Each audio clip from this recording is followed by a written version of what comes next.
Here's who I think has the best shot right now to win it all, to win the American White House. At number 5 in the list, we're getting near the top, Mitt Romney. Number 4, the fourth best prospect to be the next president, I say John Edwards. Number 3, Rudy Giuliani. Number 2, Barack Obama. He's truly the first 21st century candidate and the person I think is now the best bet to win the White House, Senator Hillary Clinton. But that's the way I see it right now. NBC's Kelly Dunn is joining us. She's covering the Fred Thompson campaign. She joins us from the White House, where Fred would like to be. And MSNBC political analyst Craig Crawford joins us from Iowa, where the Democratic contenders are gathering for the big JJ dinner. They call it the Jefferson Jackson dinner tomorrow night. And I'm joined right now by Hardball's own David Shuster. I want to run through these thoughts with you. Hillary Clinton still the person to beat, Craig, right?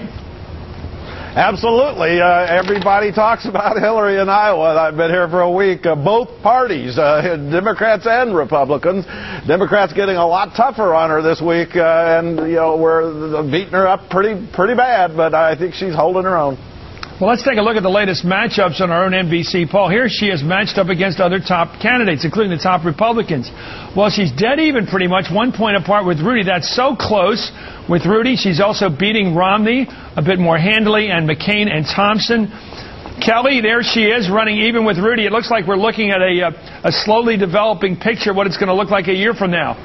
Well, if they do end up being the nominees, it'll be that New York battle on a scale we've never seen before. The 45-46 is so tight, Chris. Events can certainly change that. We could see mistakes, slip-ups, things like what happened today on the Giuliani side where a close associate was indicted. Any of those outside factors could shake this up.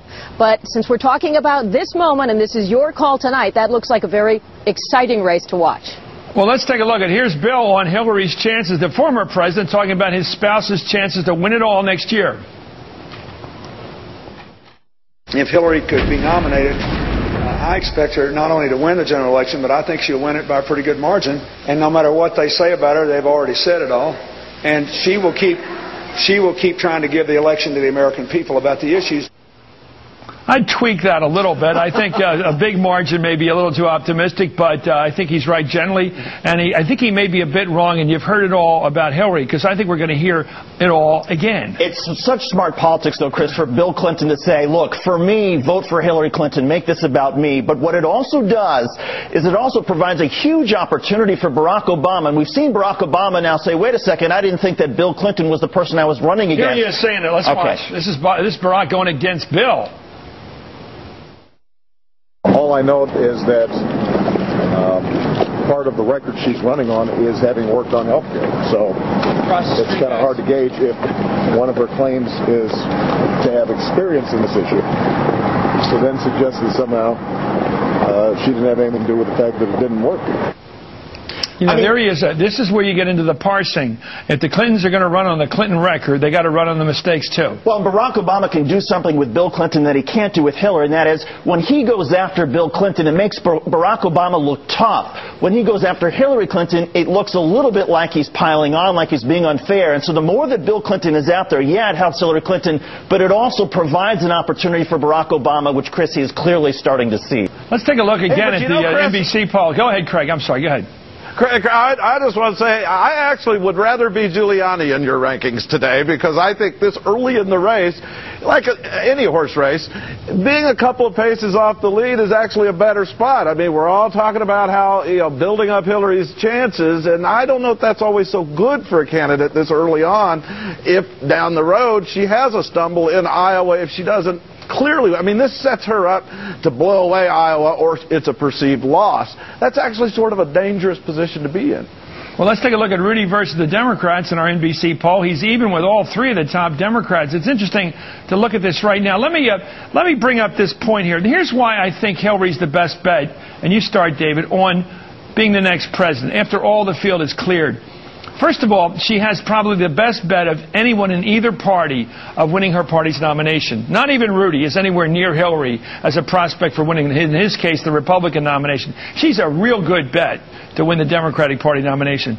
Number two, in all the polling we're looking at, in the atmospherics of this country, the stock market, the war in Iraq, the potential war in Iran, the situation in Pakistan, everything out there is unstable and unhappy right now. People want change. So, assuming she wins the nomination of the Democratic Party, that's a very valuable asset. It's a very good prospect. She has at least a 50-50 shot of winning the presidency from then on, which I think tells me if she's got a very good chance to win the nomination of the Democratic Party and then a 50-50 chance of winning it all, she's way ahead of anybody else in terms of prospects. Well, and I think her chances of winning the Democratic nomination go up as the economy goes south because people have the nostalgia for the Clinton economy, and that helps her. But as far as winning the presidency, I would even argue, Chris, that Rudy Giuliani is going to face some problems that don't show up in the power rankings right now. In other words, while he's at the top of the Republicans in the power rankings, I would suggest that he's closer to sort of a number 4 than he is to a number 2. And here's why.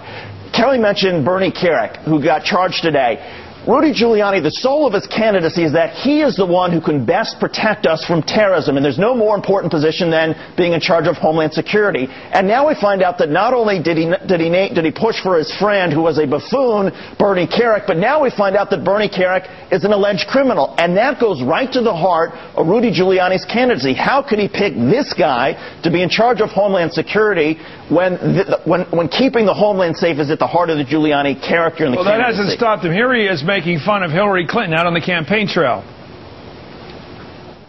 Give me a break. If you can't, if you cannot, if you think a question about driver's license is a tough question, a gotcha question, you're not ready for Ahmadinejad.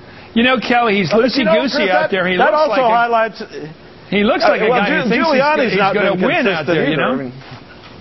I'm sorry, Craig, hasn't been entirely consistent on this, you know. I mean, Giuliani's been talking about immigration. I got to be Iowa-centric again. I'm on Iowa time. Again, not only different on the clock, but in the polls, too. And Giuliani's come in 3rd in the latest poll here in Iowa. I think the dumbest thing his campaign's done that could threaten his nomination is not making a stronger effort out here because trying to change the rules of the game and skip over Iowa basically is, for 30 years people have tried that, and the graveyard's littered with folks like that. But he talked about immigration in his swing yesterday, and you know what he says about immigration doesn't even sound that much different from Hillary Clinton's position.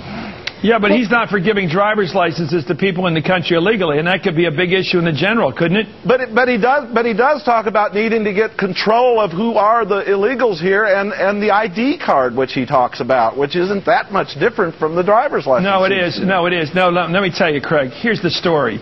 Americans want to know who's in our country legally, and they want to have ID cards that'll tell us that, and they want employers to be punished who hire people knowing that they're here illegally. They want this thing dealt with, and that's why the Democrats will blow this election if they take the wrong side of the illegal immigration issue by pandering or whatever else ethnic politics they're playing. If they don't get serious about this and say they want a liberal, enforced, real immigration policy instead of the joke we have now, they're going to lose.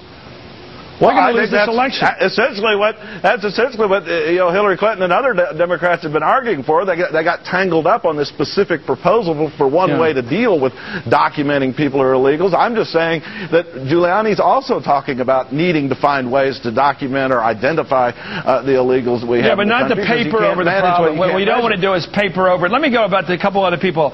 Kelly O'Donnell, talk to me about Barack Obama. It seems to me that he's about the second best chance to win after Hillary. He's got an even better chance than Giuliani because he's a Democrat. And the Democrats, really, it's their turn, you could argue, the way the pendulum swings in this country and the way things are going in this country. How does he have to win to beat Hillary? What's he have to do you think, out there in Iowa and elsewhere? Well, he certainly has been able to a large degree to harness that feel-good factor. When people are in his presence, his events take on a character and an enthusiasm that you don't see with a lot of other candidates. How does he translate that? Well, he is saying that he will not be as tough verbally against Hillary Clinton. He'll make distinctions, but he doesn't want to just randomly poke her in the eye. But many people have wanted him to do that. Going after Bill Clinton may be a smarter strategy. Certainly trying to win win in Iowa or to show well in Iowa is his best chance. He said today that one of the things that he is a little uneasy about is that people have responded to him so favorably that the expectations for him are high. And he said that every time he speaks, he can't make people cry in the good sense of being awed or wowed by him. But Chris, he does have a huge opportunity tomorrow night. The Jefferson and Jackson are a big opportunity on the heels of this week. We're going to watch tomorrow night. Craig's going to be out there for us. Thank you very much, David Shuster. Thank you, Craig Crawford. Thank you, Kelly.